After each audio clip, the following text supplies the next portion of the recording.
चुनाव आयोग ने एसआईआर के तीसरे फेज की घोषणा की है और इस फेज के तहत हरियाणा, झारखंड, उत्तराखंड, दिल्ली समेत 16 राज्यों और 3 केंद्र शासित प्रदेशों में 36.73 करोड़ वोटरों का वेरिफिकेशन किया जाएगा। एसआईआर के तीसरे फेज के बाद से हिमाचल प्रदेश, जम्मू कश्मीर और लद्दाख को छोड़कर पूरे देश में एसआईआर प्रक्रिया पूरी हो जाएगी।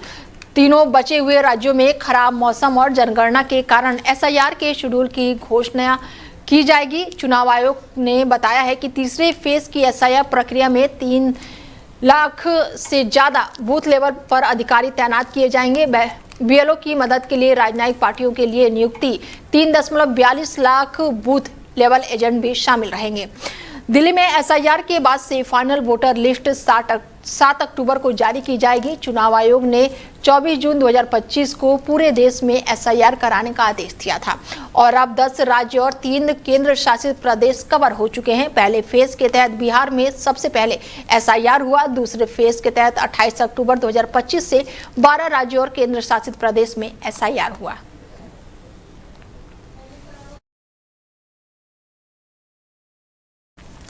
ऐसे में चुनाव आयोग के आदेश के बाद से एसआईआर के तीसरे फेज की घोषणा हो चुकी है। 16 राज्य और 3 केंद्र शासित प्रदेशों में एसआईआर का ऐलान हुआ है। चुनाव आयोग का आदेश है कि एसआईआर के तीसरे फेज में जो है वो हरियाणा, झारखंड, उत्तराखंड, दिल्ली समेत 16 राज्य और 3 केंद्र शासित प्रदेशों में एसआईआर होनी है। ऐसे में एसआईआर के तीसरे फेज की घोषणा हो चुकी है। 16 राज्यों और 3 केंद्र शासित प्रदेशों में एसआईआर होनी है। चुनाव आयोग का आदेश जो है वो जारी हो गया है। एसआईआर को लेकर ये बड़ी जानकारी निकलकर सामने आई है।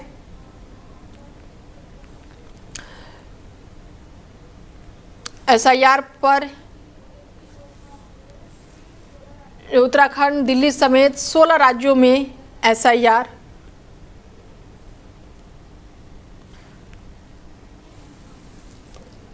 राज्यों और 3 केंद्र शासित प्रदेशों में एसआईआर को लेकर एक बार फिर से एसआईआर होने वाला है। दिल्ली, महाराष्ट्र समेत 16 राज्यों और 3 केंद्र शासित प्रदेशों में एसआईआर तीसरे चरण की एसआईआर को लेकर ऐलान हो गया है। चुनाव आयोग ने दिल्ली, पंजाब, हरियाणा समेत 16 राज्यों और केंद्र शासित प्रदेशों में एसआईआर के तीसरे चरण का ऐलान कर दिया है। आज जुड़ चुकी हैं बीजेपी से प्रवक्ता हमारे साथ, उनसे बातचीत करते हैं कि किस तरीके से देख रही है, क्योंकि तीसरे चरण का एसआईआर को लेकर ऐलान हो गया है। शिखा जी, एक बार फिर से एसआईआर हम पहले भी देखे हैं कि चुनाव से पहले एसआईआर जितने जो आप बंगाल चुनाव की बात कर लीजिए, असम की बात कर लीजिए, उससे पहले बिहार चुनाव हुआ।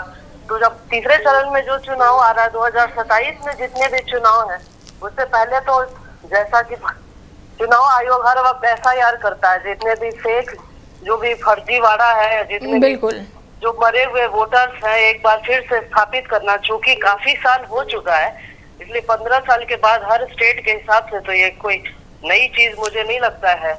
बिल्कुल ये, और ऐसे में कुछ राज्यों में जैसे कि 16 राज्यों और केंद्र शासित प्रदेशों में एसआईआर होने वाला है, तो कुछ राज्यों में चुनाव भी है अगले साल, तो उस लिहाज से कितना खास होगा शिखा जी? देखिए, पहले भी ये साबित हो चुका है कि जब जब एसआईआर होता है इतने सारे वोटर्स के लिस्ट कटते हैं। बिल्कुल, जो मौजूद में नहीं है या तो वो दूसरे टाउन में है, या ये फॉल्स। अगर सही तरह से चुनाव प्रक्रिया होने के लिए एसआईआर होना बहुत जरूरी है। जो भी फेक वोटर है जिनकी मृत्यु हो चुकी है, बिल्कुल, क्योंकि काफी 15 साल से ऊपर हो गए थे, जो या कई लोग हैं जो 15 साल काफी होता है ना, जैसे यंग अवस्था से वो बुजुर्ग अवस्था में आ गए, तो एक वेरीफाई प्रोसेस करने के लिए चुनाव आयोग का एक नॉर्मल सा प्रोसेस है जो तो होना तय ही था।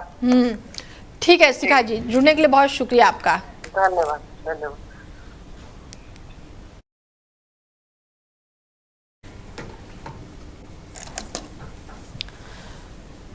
बता दें कि चुनाव आयोग ने दिल्ली, पंजाब, हरियाणा समेत 16 राज्यों और केंद्र शासित प्रदेशों में एसआईआर के तीसरे चरण का ऐलान कर दिया है। चुनाव आयोग ने कहा है कि ये एसआईआर राज्यों में चरणबद्ध तरीके से कराया जाएगा। तीसरे चरण में एसआईआर हिमाचल प्रदेश, जम्मू कश्मीर और लद्दाख को छोड़कर लगभग पूरे देश को दायरे में लेगा।